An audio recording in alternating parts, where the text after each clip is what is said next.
Hello YouTubers, 2015 Jeep Cherokee. Alright, so we have taken the rear right wheel off, 19mm socket. And now we need to remove this fender liner. That ESIM, I think it's somewhere here. So we'll get a few 10mm bolts or nuts out. I'll get this one off too.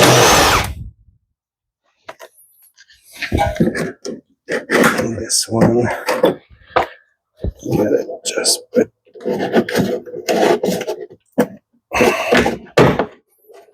Just pull it off.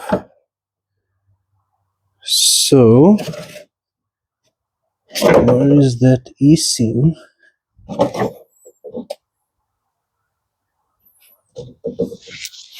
Okay, we might need to go a little bit higher.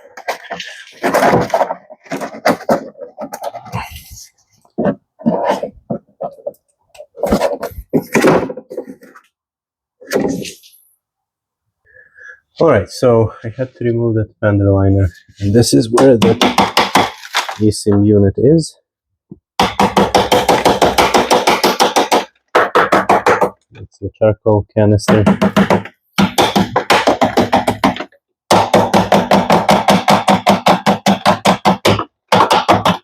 to get the mud and dust off. Next we will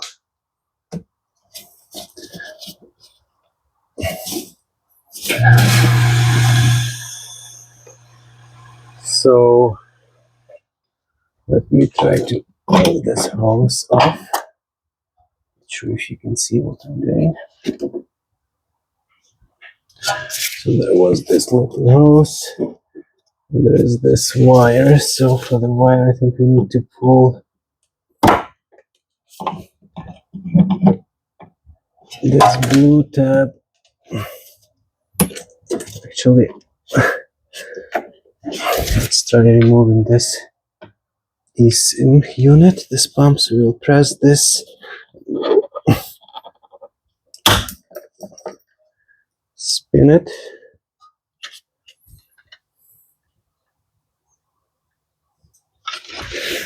So now we can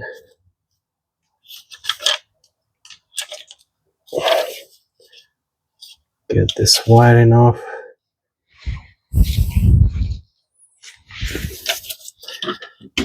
Need to push.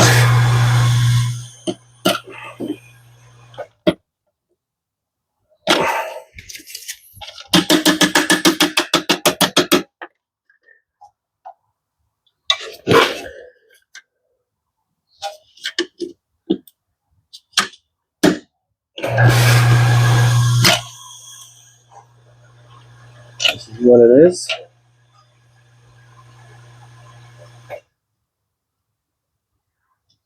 And this blue lock tab, it's supposed to go back, but probably because of all the mud just stuck. So you can just pry that stunk from the inside. So let's get the new ESIM unit in. So here's the new unit, and it came with the new seal. So we will get that O-ring out. We will get the new one in.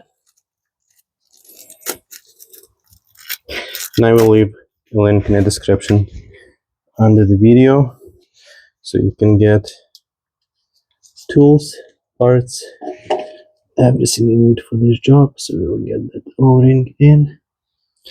So with the new pump, this new ESIM unit, is that tongue that holds it in place. So you just need to be careful not to break it.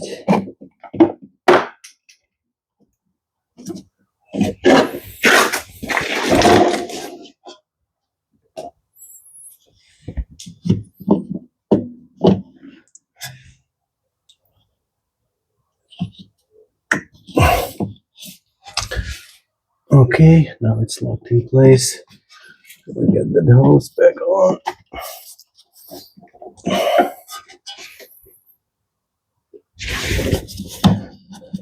Good. Now we'll get the wiring on. And now we can put the fender liner back on. Okay, to get this fender liner back on, there are metal brackets on the inner side of the fender, so we want to make sure that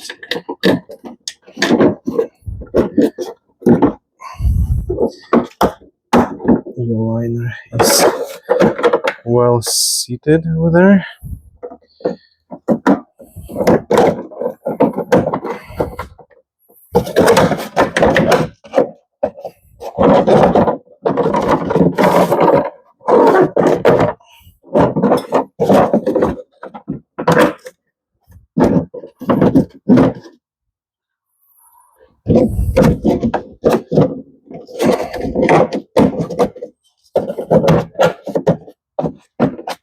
Somebody cut out those holes to replace the shock, which I don't think they did it properly anyway.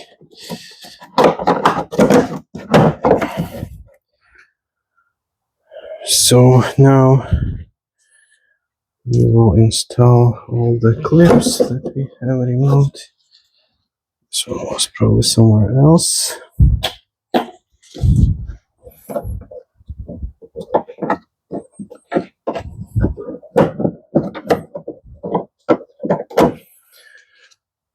We'll get those bolts. Oh, nuts, sorry, back on.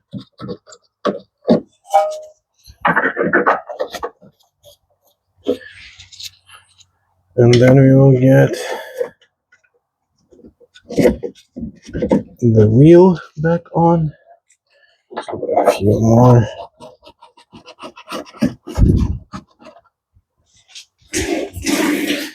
Also on this side, there was a bigger one. So actually, yeah, this one was the plastic clip. Then in this corner we have 7mm screw. This one is broken. So next we'll go around and I'll get those nuts. Snag.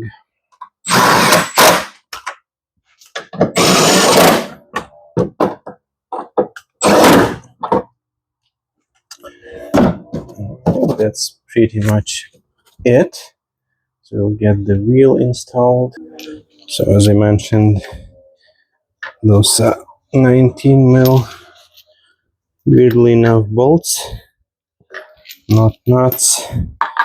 We'll get them in place and we will use the socket to get them started.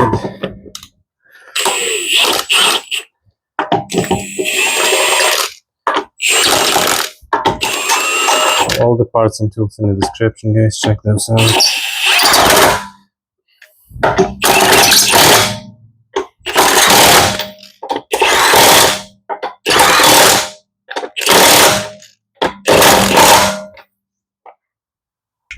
Next we will torque those bolts to 100 foot-pounds.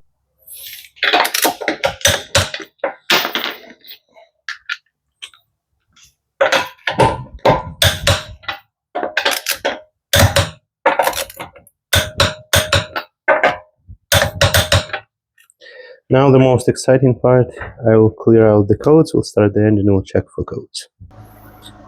So we'll do another auto scan before that error or that code was popping up right away. That engine light was on all the time for probably a couple of years now. So we still have the issue with transfer case, but engine control module has no faults. So seems like the issue is fixed. So thanks for watching, guys. Please like and subscribe, and as always, just do it yourself.